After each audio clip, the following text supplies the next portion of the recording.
Hi, welcome back to A to B's Books. I'm Ryan, and today we will be doing another weekly recap where I let you know what I've been reading, watching, any new releases coming out, book to screen adaptations, and anything else happening in the bookish world. So, if that sounds interesting, keep watching. This is actually the last recap for the year, and it's happening on December 31st. Fun fact. What I have been reading lately, I finished two books in the past couple weeks. And the first is Sense and Sensibility, and I ended up rating it 4.75 stars. I really enjoyed it. Two things I really liked about this book is compared to like other Jane Austens is the family was likable. I find in other families, I don't really like the mom or the dad, and they're all kind of a little too kooky for me. But this family was well adjusted. They took their new circumstances in stride, and they all seem to really love one another. But on the other hand, the other thing about this book is I found the way that the sisters interacted with each other odd from like a 2025 perspective because they were considered really close, but I didn't feel they shared enough with each other. But I guess that was common in the time to kind of keep your cards close to your chest. I'm just too much of a yapper. I could never do that. So honestly, that's why I didn't rate it 5 stars. I felt like the miscommunication between the sisters, that like if they just shared a little bit more and like threw propriety out the window, they could have been even closer and understood each other a bit better. I did watch the movie shortly after reading it, and I felt the movie did a way better job of portraying the sisters as being like sharing each other's confidences, and like even though they weren't talking about it, they knew. Even though in the book they have like a full discussion about like, why didn't you just tell me I was like down bad? But if I knew that you too were down bad, I could have like sucked it up and helped out a bit. But really enjoyed it, and the audiobook was amazing. I also have been reading Brave New World. I have literally like 5 pages left to finish this book, and I really don't like it. I'm going to give it a tentative 2 stars. I need to read an essay about this book to understand why it's good or why people like it. I do get like this, similar to Rebecca. I understand why these sorts of books are chosen as like English school books because there is something to talk about. But I just think like from a 2025 perspective, like this is not the future. So sorry, Aldous, you did not do a great job. But maybe that's part of the point because like saying mother is so considered like the worst thing ever, like the worst word ever. So I think they're trying to kind of be this backwards world because it's all backwards. Like I hate the world that they've created. I don't think he was like legit trying to be, what's the word? I don't think he was legitimately trying to tell the future or like predict the future. That's the word I was looking for. I think this was just his story, but from a predictive standpoint, like, boo.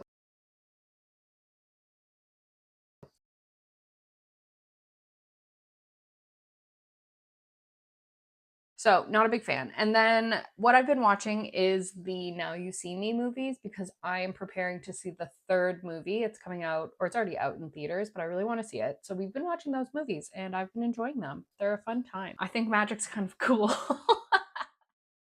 Okay, so for new releases, because we have so many, I thought it would just be easier to do it this way to keep everything in order. 4 books are coming out on January 6th, which is Tuesday.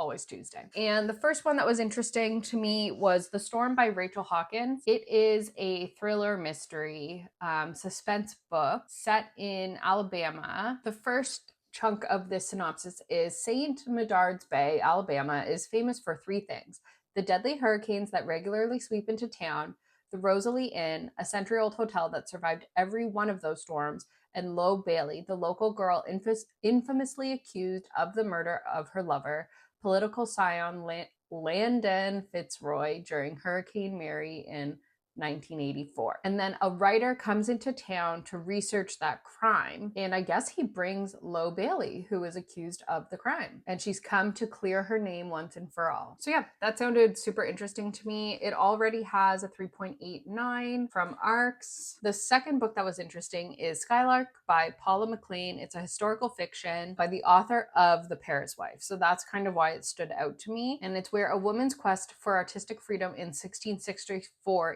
intertwines with the Doctor's dangerous mission during the German occupation in the 1940s, revealing a story of courage and resistance that transcends time. So it will be multi-POV of Alouette Vaillant in 1664, who's the daughter of a master dyer, and her father is unjustly imprisoned, and then she gets put into an asylum and kind of has like a bit of a gang of gals who are becoming allies, and I guess they try to get out. And then in 1939, Christoph Larsen is a medical student beginning his psychiatric residency in Paris, whose neighbors on the Rue de Gobelins are a Jewish family who have fled Poland. When Nazi forces descend on the city, Christoph becomes their only hope for survival, even as his work as a doctor is jeopardized. A spellbinding and transportive look at a side of Paris known to very few, the underground city that is a mirror reflection of the glories above. Paula McLean's unforgettable new novel chronicles two parallel journeys of defiance and rescue that connect in ways both surprising and deeply moving. And this has a 4.13 out of 253 ratings with the ARCs. I think that sounds really interesting. I find though, like a lot of the historical fiction that I read is set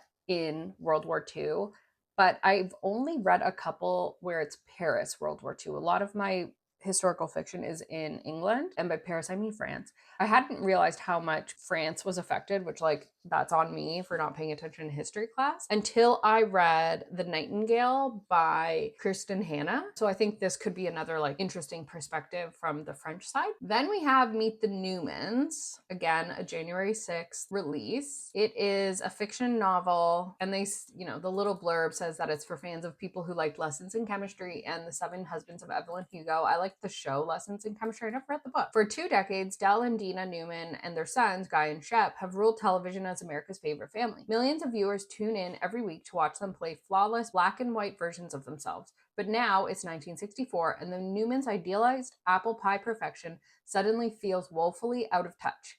Ratings are in free fall, as are the Newmans themselves. Dell is keeping an explosive secret from his wife, and Dina is slowly going numb. Literally. Steady, stable Guy is hiding the truth about his love life, and the charmed luck of rock and roll idol Shep may have finally run out. When Dell, the creative motor behind the show, is in a mysterious car accident, Dina decides to take matters into her own hands. She hires Juliette Dune, an outspoken, impassioned young reporter, to help her write the final episode. But Dina and Juliette have wildly different perspectives about what it means to be a woman and a family in 1964. Can the Newmans hold it together to change television history? Or will they be canceled before they ever have a chance? Meet the Newmans is a rich family story about the dual lives we lead. Because even when our lives aren't televised weekly, we all have a behind the scenes. And because this is on Indigo, because I couldn't get it on Goodreads, I don't know, the ARC ratings yet. But it sounded interesting, and I really liked the cover. I thought it was super cool. The only thing is, I'd have to see if this is more of a plot or character-driven book. I think if it's plot-driven, I'd be into it, but if it's character-driven, it wouldn't be for me. But I thought it was cool. And then the last book is the second in a series called, well, I guess it's called Hannah Hall. I don't know, the Hannah Hall series. So this book number 2. The first book is called The Last Thing He Told Me. And this will be the second book, called The First Time I Saw Him. And it again comes out January 6th. So I'm not too sure if it like picks up where the last book left off, or if it's new people or what. But it's 5 years after her husband Owen disappeared. Hannah Hall and her stepdaughter Bailey have settled into a new life in Southern California. Together, they've forged a relationship with Bailey's grandfather Nicholas and are putting the past behind them. But when Owen shows up at Hannah's new exhibition, she shows that she and Bailey are in danger again. Oh, she knows. Okay, so I guess Owen disappears and he comes back. But what was interesting is this is a Apple TV Plus show, and when I was reading, they've kind of timed it so that they come out close in time. But then that's how it was kind of like pitched on the internet. But then I'm looking like, it comes out in February. So there's like a way long time before the new book comes out and the season 2 comes out. So it's got our girl, Jennifer Garner. Who's Nicolaj? Oh, him. Okay, cool. Anyways, it has a great cast. Maybe I should watch it. I don't know that I would read it, but it looks good. So that's all for the new releases this week. Now we'll go into the new book to screen adaptations that will be coming out in the next couple days. We have two. The first I'll be talking about is called Runaway, and it will be on Netflix January 1st. And it is based off of the Harlan Coben book, Runaway, which came out in 2019. So this show will have 8 episodes. And the little synopsis is Simon's perfect life is shattered when daughter Paige runs away, later found strung out in a park. Simon's search leads into a dangerous underworld where an act of violence rocks his life. So yeah, I think it's interesting. I think this will be put on, so it's got Minnie Driver, James Nesbitt, and a whole bunch of other people I don't know. But it looks like it will be a British show. So yeah, so the country of origin is the United Kingdom. So I think it'll be really good because honestly, British crime dramas are 10 out of 10. So I'm looking forward to that, and I will definitely be checking it out. Creator of Fool Me Once, which... Okay, so I watched the show last year around this time, I swear, and I really enjoyed it. So now I'm even more excited to check it out. And then second, we have, okay, that's actually all we have. Spoiler alert, I'll be talking about Finding Her Edge a little later in the month because I thought it came out this week, but it doesn't. So that's all I have. So we just have one show coming out this week in the end. But it looks like a goodie, so I'm gonna check it out. For my upcoming TBR, I need to finish a book in one day for my bingo, to complete my bingo, which was my 2025 goal. So it has to be a non-human protagonist. And originally I was going to read Legends and Lattes, but I'm running out of time. So then I had a thought, why don't I read a manga? Surely there is a non-human protagonist. So I searched. I'm not thrilled with my choice, but it will do because I just need an option. So I'm going to read So I'm a Spider, So What? Volume 1. And it is about a high school girl who, in the blink of an eye, wait, but does that mean she's human? And she's reborn into a spider. And it's all about like her trying to survive literally the worst dungeon ever. I don't know. It's got 5 stars out of 2 reviews. So those people really liked it. Anyways, I'm going to try this. Apparently it's cute. Apparently it's light. Apparently it's witty and funny. So that's what I'm going to read, and we'll see how I like it. But that's all I have for you this week. I hope you've enjoyed, and I will see you again next time. Goodbye.